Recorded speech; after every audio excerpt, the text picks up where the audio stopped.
Nah, kalau kemudian yang tidak lulus itu ternyata adalah orang-orang yang selama ini ditengarai Ya. berseberangan dengan pimpinan KPK.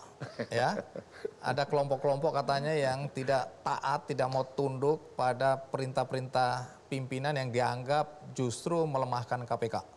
Jadi mereka adalah orang-orang yang punya integritas tinggi. Begitu menurut kabar yang beredar di masyarakat.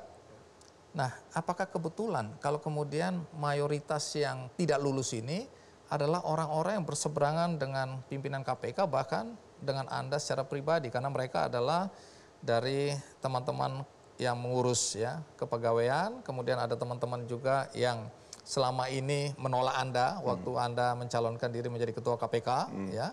Kemudian juga mereka yang selama ini dianggap sering mengkritisi Anda karena soal integritas, soal kedekatan Anda pada partai politik, soal kedekatan Anda pada lembaga-lembaga yang seharusnya menjaga jarak, atau Anda harus menjaga jarak dengan mereka. Sampai di sini bagaimana Anda menjelaskan kok kebetulan orang-orang seperti inilah yang tidak lulus? Gini, perlu kami sampaikan bahwa sebagaimana tadi awal saya sampaikan, bahwa tes wawasan kebangsaan itu diukur adalah orang per orang. Sikap, perilaku, pendapat orang per orang dengan suatu pernyataan. Begitu disebut ada pernyataan, maka dia mengambil sikap. Sikapnya ada pilihannya 5. 1, setuju, sangat setuju, netral, tidak setuju, atau tidak sangat setuju. Sangat tidak setuju.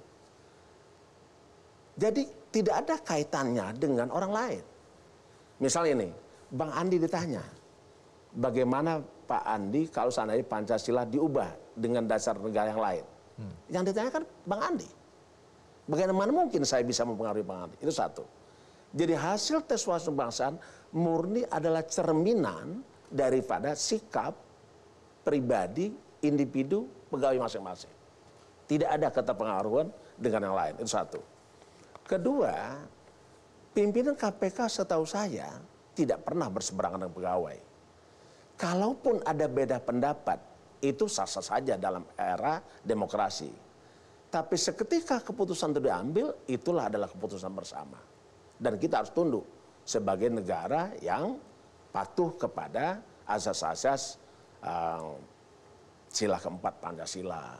Pak Firly, jadi ini juga pertanyaan yang paling sering ditanyakan di masyarakat. Kalau kita lihat dari pemberitaan ya, berkaitan dengan isu yang santer di internal KPK ini, ada yang namanya kubu polisi Taliban yang dianggap atau dinilai punya paham radikal, dan polisi India.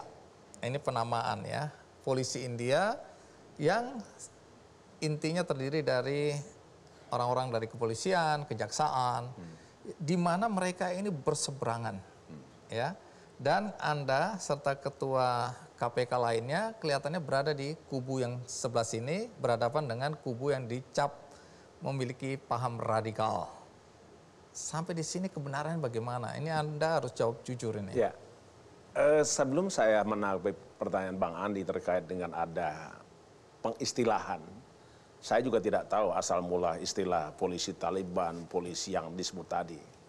Tetapi begini, pegawai KPK sebagaimana yang dimaksud di dalam undang-undang atau PP 63 tahun 2005 itu adalah jabaran dari Undang-Undang Nomor 30 tahun 2002. Pegawai KPK disebutkan satu adalah pegawai tetap. Yang kedua adalah pegawai tidak tetap. Yang ketiga adalah pegawai negeri yang dipekerjakan. Jadi dalam hal ini fakta menunjukkan tidak ada disebutkan polisi Taliban. Tidak ada juga polisi India. Tapi pegawai KPK 3 unsur. Satu, pegawai tetap yang diangkat oleh KPK.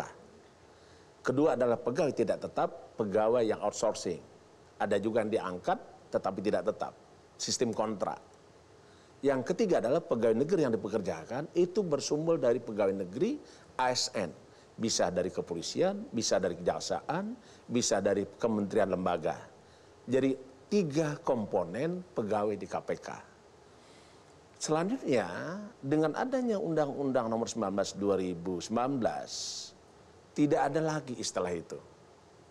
Pegawai KPK itu ada merupakan KPK. Karena disebutkan di dalam Undang-Undang 1919, KPK adalah 3 unsur.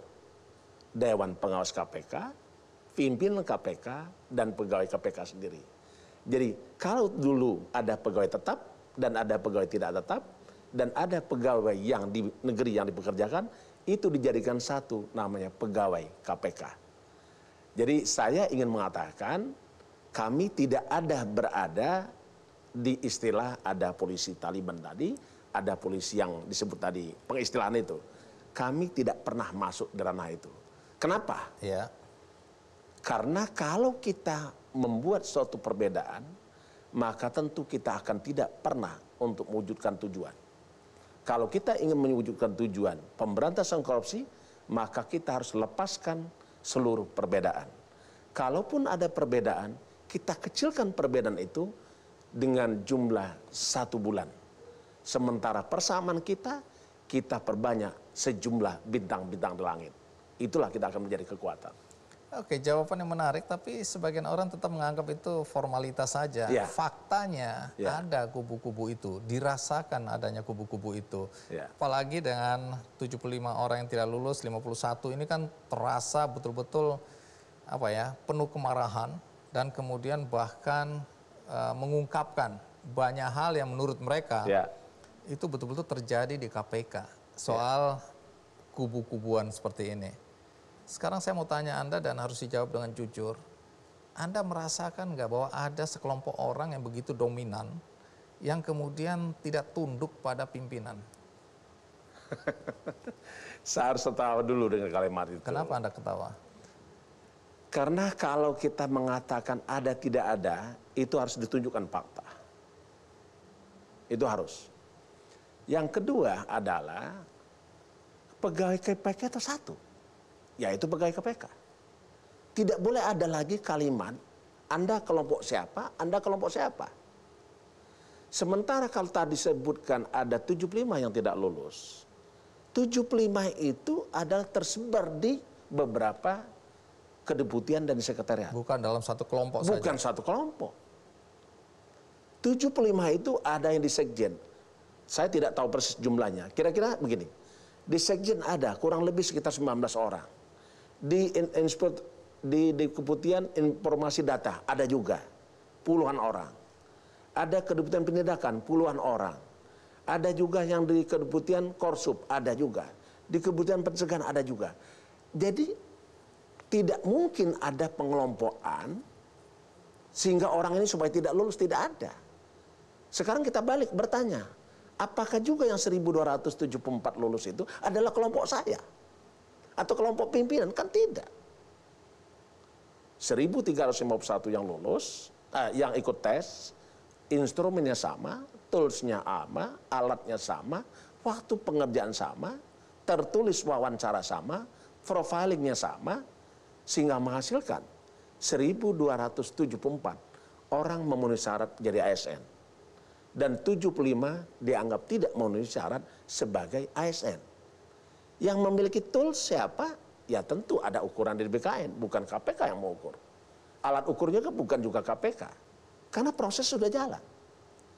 Jadi tidak ada, saya ingin katakan lagi, mustahil ada target mengelompokkan orang supaya ini tidak lulus, ini lulus. Tidak mungkin. Dan itu saya pastikan tidak ada. Tolong bunga-bunga tidur dihilangkan. Apa yang Anda maksud dengan bunga-bunga tidur? Lah, karena itu hayalan. Oh, jangan-jangan saya ditarget. Jangan-jangan saya dikelompok. Siapa yang mampu membuat nama 75 orang supaya tidak lulus? Siapa yang membuat dan diserahkan kepada siapa? Karena saya pastikan, Sekjen Kepala Biro SDM yang bekerja dengan BKN tentang proses pengalihan status ini tidak pernah berkomunikasi tentang itu. Pimpinan KPK pun tidak pernah juga berkomunikasi tentang bagaimana tata cara, ukuran, alat ukurnya supaya itu ada yang lulus, ada yang tidak lulus. Tidak ada. Semuanya kita serahkan kepada mereka. Saya masih mencoba mewakili pandangan orang yang mencurigai Anda, mencurigai pimpinan KPK ya, tentang proses penyingkiran orang-orang yang dianggap berseberangan. Ya. Lepas dari Anda sudah jelaskan tidak ada itu cerita, tapi ini saya mewakili dulu pandangan orang-orang yang bercuriga. Ya. Mereka juga mengatakan, mana mungkin untuk mengetes wawasan kebangsaan, kemudian ada materi pertanyaan yang nggak masuk di akal sama sekali. Antara lain saya sebutkan di sini, apa saja yang dilakukan selama pacaran. Katanya ada materi seperti itu. Kemudian bagi yang perempuan, disebutkan apakah selama berpacaran tidak keberatan melakukan hubungan seks atau pernah melakukan hubungan seks. Itu yang muncul karena ini simpang siur, jadi saya coba rapikan sedikit tadi ya. Terus kemudian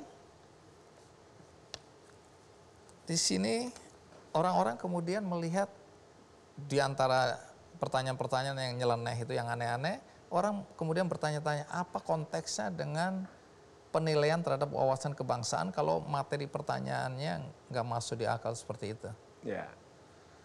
Saya tidak ingin masuk di dalam materi pertanyaan karena memang bukan saya yang bertanya. Itu adalah BKN plus tim asesor. Tetapi saya ingin pastikan bahwa itu bisa saja ditanyakan oleh tim asesor. Saya tidak tahu persis. Tapi yang pasti KPK, kami pimpinan tidak pernah menanyakan itu. Karena di luar KPK, karena tes wawasan kebangsaan itu dilaksanakan oleh BKN plus dengan tim asesornya. Dan tim asesor ini profesional, terdiri dari beberapa multidisiplin, terdiri dari multi method, sehingga hasil akhir 1.274 dinyatakan lulus dan 75 dinyatakan tidak memenuhi syarat itu. Jadi kami tidak ingin masuk dalam materi ataupun pertanyaan-pertanyaan itu. Karena kami tidak pernah mengalami itu dan kami tidak pernah melaksanakan itu.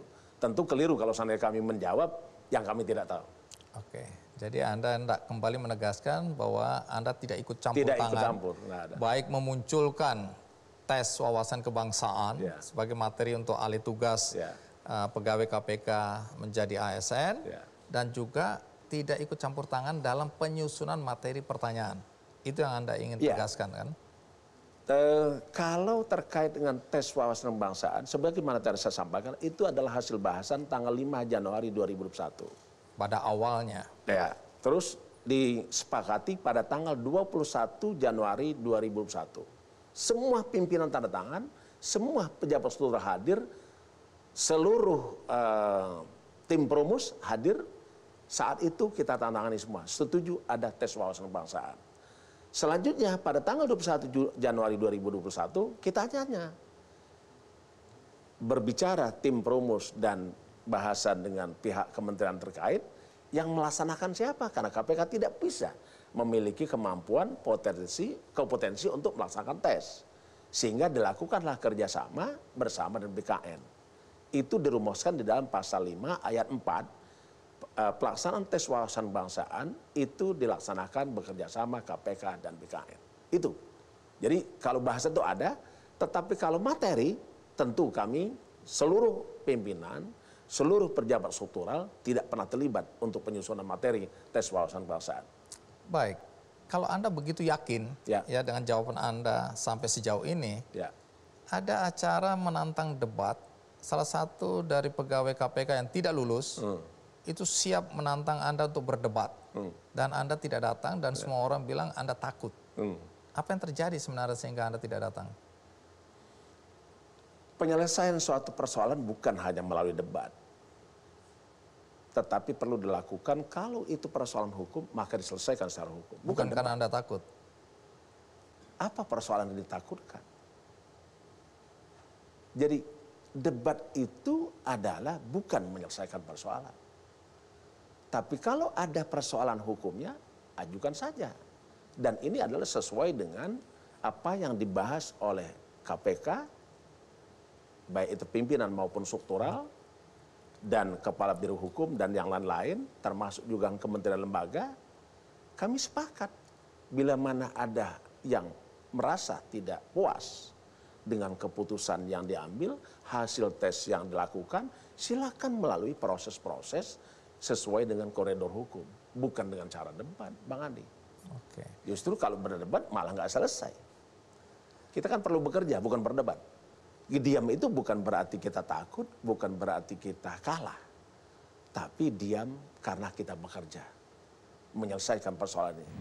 Tapi begitu mereka tidak lulus, mereka dinonaktifkan. Mereka menuduh Anda bohong ini.